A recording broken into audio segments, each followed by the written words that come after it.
कि हम लोगों ने मॉलिक्युलरिटी टॉपिक पर अपनी वीडियो रोकी थी और मैं इसी के आगे कंटिन्यू करने जा रहा हूं ऑर्डर ऑफ रिएक्शन। तो welcome to my channel online chemistry classes by Anuj sir. और इस चैनल के थ्रू मैं अपने बच्चों को, मैक्सिमम बच्चों को केमिस्ट्री ऐसे पढ़ाना चाहता हूं कि उनके बोर्ड में मैक्सिमम नंबर आ सके। तो 2022 यानी 21 में जो बच्चे 12th में आए हैं, 22 में जो बोर्ड के एग्जाम देंगे, उनकी तैयारी के लिए हम तत्पर हैं और आपके साथ हैं। तो पूरी वीडियो को ध्यान से देखिएगा। आज हम लोग टॉपिक जो डिस्कशन करेंगे वो टॉपिक होगा हमारा ऑर्डर ऑफ रिएक्शन। बहुत ही इंपॉर्टेंट है, कॉम्पिटिटिव टॉपिक है केमिकल काइनेटिक्स का, जिसका नाम है क्या, ऑर्डर ऑफ रिएक्शन। तो पूरी वीडियो को ध्यान से देखिएगा। हम आपको बताएंगे कि पहले ऑर्डर ऑफ रिएक्शन होता क्या है। आज हम आपको ऑर्डर ऑफ रिएक्शन से पूरी डिटेल बताएंगे और उसके बाद इसी कंटिन्यूएशन में हम आपको डेरिवेशन बताएंगे, integrated equation of first order reaction and integrated equation of zero order reaction. दोनों आपको डिटेल समझाते रहेंगे। तो आप अगर मेरे चैनल पर नए हैं तो इसको सब्सक्राइब कर दीजिए, है ना, और अपने दोस्तों को ये वीडियो शेयर जरूर कर दीजिएगा। तो आइए हम लोग पढ़ लेते हैं order of reaction. Order of reaction very very important topic for 2022। ये 2022 के लिए बहुत ही इंपॉर्टेंट टॉपिक है। क्वेश्चन मिलना है, ये मेरा वादा है आपसे। तो कैसे हम लोग पढ़ेंगे ऑर्डर ऑफ रिएक्शन? तो सबसे पहले हम जान लेते हैं कि ए कोई रिएक्टेंट है, उसके नंबर ऑफ मोल्स ए लिए, बी रिएक्टेंट है, इसके नंबर ऑफ मोल्स बी लिए, और हमने रिएक्शन करने के बाद प्रोडक्ट बना दिया। पता नहीं क्या प्रोडक्ट बना, भगवान जी, आई डोंट नो, बना होगा सी डी, जो भी बना होगा आप बना लीजिए, लेकिन प्रोडक्ट से मतलब नहीं, इसलिए मैंने यहां भी नहीं लिखा है और कोई बात नहीं। अब मैं आपको ये बता दूं कि rate of reaction depends on the concentration of reactant with the powers raised to the concentration term।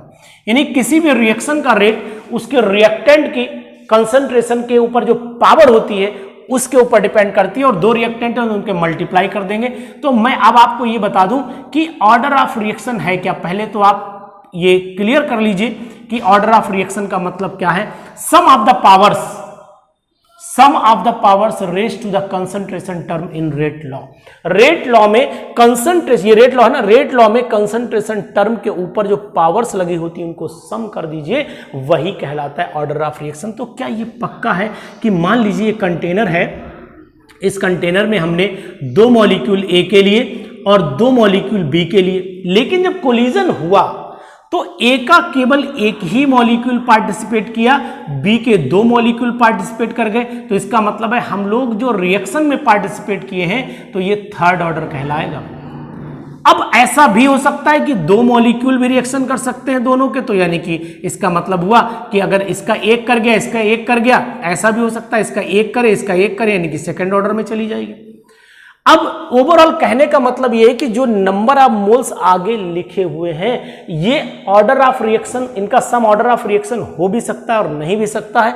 हो इसलिए सकता है क्योंकि हो सकता है सभी मॉलिक्यूल पार्टिसिपेट कर जाएं, और नहीं इसलिए हो सकता है कि सब नंबर ऑफ मॉलिक्यूल पार्टिसिपेट ना करें। तो इसको हम लोग ऐसे भी लिख सकते हैं। तो यानी ऑर्डर ऑफ रिएक्शन क्या हुआ, ये a प्लस बी भी हो सकता है और x प्लस वाई भी हो सकता है। मतलब ये वैल्यू वो भी हो सकती है जो यहां पर लिखी है, और वो वैल्यू भी हो सकती है जो यहां नहीं लिखी हुई है। तो ऑर्डर ऑफ रिएक्शन का मतलब क्या हुआ कि order of reaction is defined as the sum of the powers raised to the concentration term in the rate law. यानी ऑर्डर ऑफ रिएक्शन जो कंसंट्रेशन टर्म के ऊपर, रेट लॉ में कंसंट्रेशन टर्म के ऊपर जो पावर लगी है उन्हीं का सम, उन्हीं का योग कहलाता है ऑर्डर ऑफ रिएक्शन। अब ये ऑर्डर ऑफ रिएक्शन अगर ये टोटल, अगर ये वैल्यू 1 आती है, यानी कि इफ ये हम n मान लेते हैं, if n is equal to 1 तो ये कहलाएगी आपकी फर्स्ट ऑर्डर रिएक्शन। अगर n की वैल्यू 2 तो ये कहलाएगी आपकी सेकेंड ऑर्डर रिएक्शन। अगर n की वैल्यू 3 तो कहलाएगी ये थर्ड ऑर्डर रिएक्शन। n की वैल्यू 0 तो कहलाएगी जीरो ऑर्डर रिएक्शन। n की वैल्यू फ्रैक्शन में आ गई तो कहलाएगी फ्रैक्शन ऑर्डर रिएक्शन। इस तरीके से कितने टाइप के ऑर्डर हैं वो भी मैं आपको बता देता हूं इस वीडियो में, तो पूरी वीडियो को ध्यान से देखते रहिए, आप पूरी डिटेल जान जाएंगे ऑर्डर ऑफ रिएक्शन की। तो ऑर्डर ऑफ रिएक्शन में सबसे पहले अब हम लोग जान लेते हैं कि type of order of reaction. सबसे पहले पढ़ेंगे हम लोग first order reaction, first order reaction, उसके बाद पढ़ेंगे हम लोग second order reaction, second order reaction, फिर हम लोग पढ़ेंगे third order reaction, third order reaction, फिर हम लोग पढ़ेंगे जीरो ऑर्डर रिएक्शन। अब बच्चों के मन में ये जरूर आ रहा होगा कि सर ने यार जीरो ऑर्डर रिएक्शन बाद में क्यों पढ़ा, पहले जीरो पढ़ाते, फिर फर्स्ट पढ़ाते, सेकंड पढ़ाते, थर्ड समझ में आता, लाइन में होता। लेकिन बेटा आप ये जानते हैं जिस समय जिस चीज की जरूरत होती है अगर वो चीज उसी समय मिले तो बड़ा फायदा करती है। समय से पहले और समय के बाद मिलने वाली चीज हमेशा नुकसान करती है। जैसे मैं आपको उदाहरण दे दूं, अगर आपको मोटरसाइकिल की जरूरत कुछ काम करने के बाद है तब मिली तो उसका फायदा मिलेगा, लेकिन अगर आपको वक्त से पहले मिल गई तो उसका नुकसान होगा, फालतू वेस्टेज करेंगे। और अगर जिस समय जरूरत थी उसके बाद मिली तो भी नुकसान। तो इसलिए मैं हमेशा अपनी केमिस्ट्री को जिस समय जिस चीज की जरूरत है उस समय आपको देना पसंद करता हूं। मुझे लगता है कि मुझे पहले फर्स्ट ऑर्डर पढ़ाना चाहिए, जीरो ऑर्डर आपको यहां पर समझ में आएगी तो मैंने इसको यहां रखा है। और इसके बाद भी है ऑर्डर, इसका नाम है pseudo first order reaction, pseudo first order reaction, और उसके बाद है आपका fraction order reaction, fraction order reaction. तो एक एक करके डिस्कशन कर लेते हैं, है ना, समझ में आएगा पूरा। तो सबसे पहले हम लोग फर्स्ट ऑर्डर की ही बात कर लेते हैं कि फर्स्ट ऑर्डर रिएक्शन होती क्या है।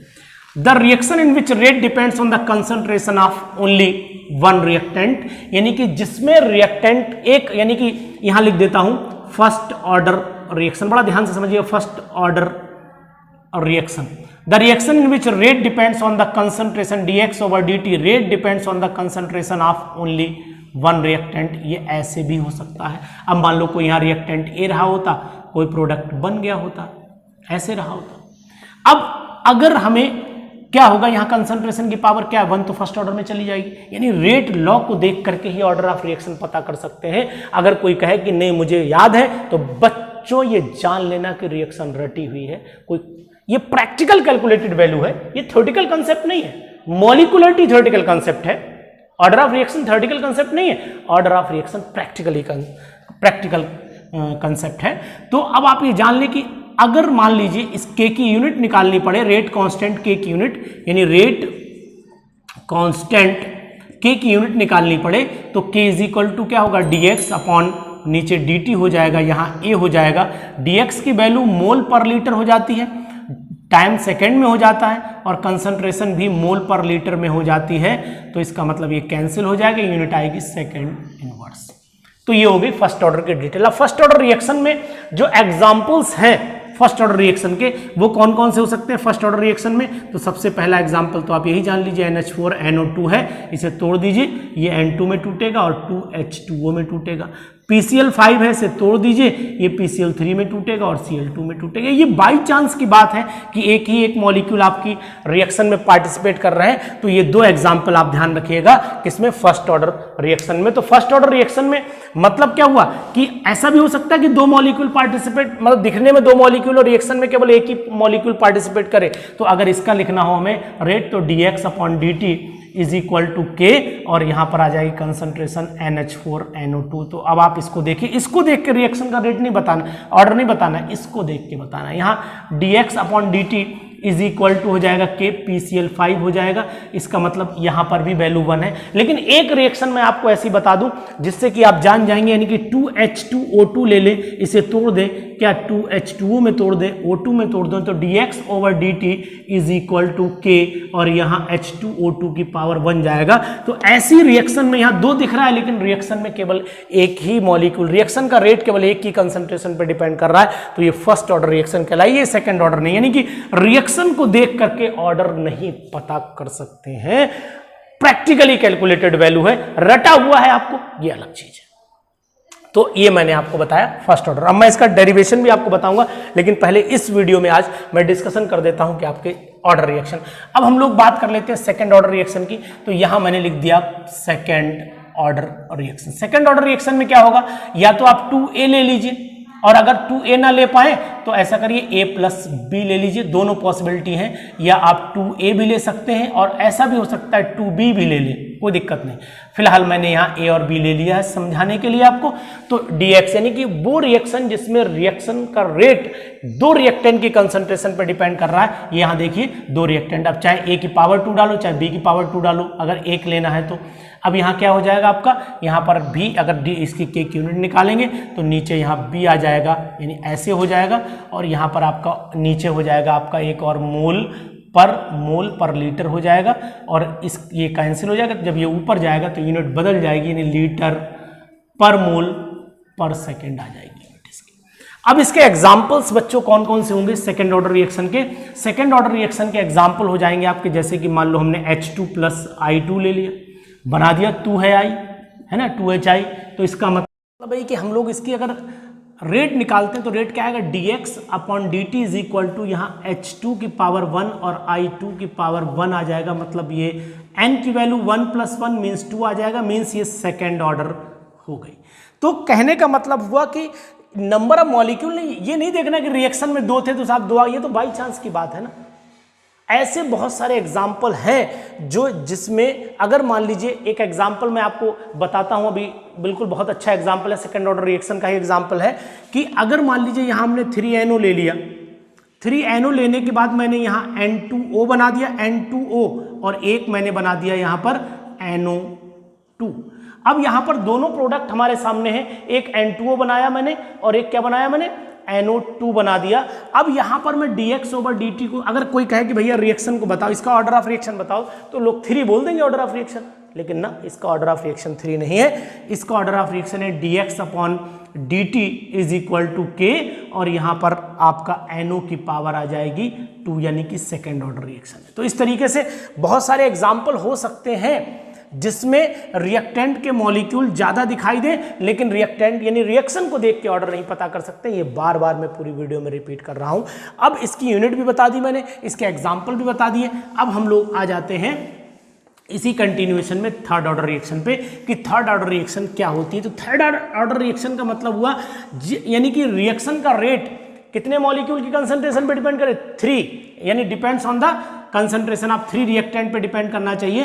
तो इसका मतलब हुआ हम लोग अब पढ़ने जा रहे हैं कौन सा order, third order reaction. Third order reaction, अब थर्ड ऑर्डर रिएक्शन में हम लोग ऐसे भी लिख सकते हैं A plus B plus C, कोई प्रोडक्ट बना दो।